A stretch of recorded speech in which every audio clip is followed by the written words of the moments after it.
ফলতা নিয়ে বেনজির সিদ্ধান্ত নির্বাচন কমিশনের পুরো ভোট বাতিল করা হয়েছে। ফলতায় 29 এপ্রিলের ভোট বাতিল করে 21 মে হবে পুনর্নির্বাচন। ভোট গণনার পরে ফলতা বিধানসভা কেন্দ্রে ফের ভোট হবে। এই মুহূর্তে আমাদের প্রতিনিধি পার্থপ্রতিম ঘোষ রয়েছেন সরাসরি ফলতারি হাসিমনগর থেকে। পার্থ, এর আগে আমরা এই হাসিমনগরে উত্তেজনার ছবি দেখেছিলাম। ফলতায় পুনর্নির্বাচন হবে এবং ভোট গণনার ঠিক একদিন আগে কি ছবি দেখতে পাচ্ছ এবং বাসিন্দারা কি বলছেন?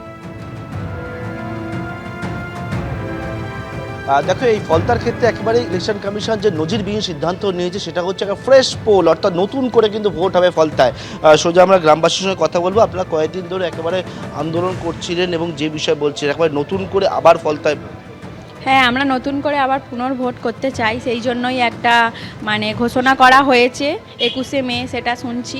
তো হলে ভালোই হয়, জানি না কালকে আবার কি হবে। কালকে একটা গণনার দিন, তা আমরা এখানে কেন্দ্রবাহিনী আছে বলেই আমরা একটু নিরাপত্তায় আছি। তো আমাদের বাড়ির ছেলেদেরকেও তো বাইরে বেরোতে হয়, কাজ তো এখানে নেই। আপনারা কেন্দ্রীয় বাহিনী নিরাপত্তা চাইছিলেন, দেখলাম একেবারে নিরাপত্তা নিয়ে আপনারা সোচ্চার হন।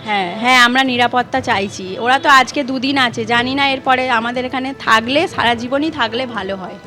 এবং হাসিমনগরে গতকালকে দেখেছিলাম যে উত্তেজনা পরিস্থিতি তৈরি হয়েছিল। আমার সহকারী ভগবান শাকে দেখাতে বলবো, এই যে গ্রামের বিভিন্ন জায়গায় ইতিমধ্যে সিদ্ধান্ত নেওয়া হয়েছে প্রায় 1 কোম্পানি কেন্দ্রীয় বাহিনী কিন্তু গ্রামের বিভিন্ন প্রান্তে মোতায়েন রয়েছে। গ্রামের বাসিন্দারা তারা একেবারে যে স্কুলের মাঠ, সেই স্কুলের মাঠে জড়ো হয়ে রয়েছে এবং বিভিন্ন জায়গায় কেন্দ্রীয় বাহিনী কিন্তু গ্রামে টহল দিচ্ছে, তারা নিরাপত্তা দিচ্ছেন এবং তারা কিন্তু আছেন। সেই ছবি আমরা দেখতে পাচ্ছি আজকে বর্তমানে এই হাসিমনগর ফলতায়। ধন্যবাদ পার্থপ্রতিম।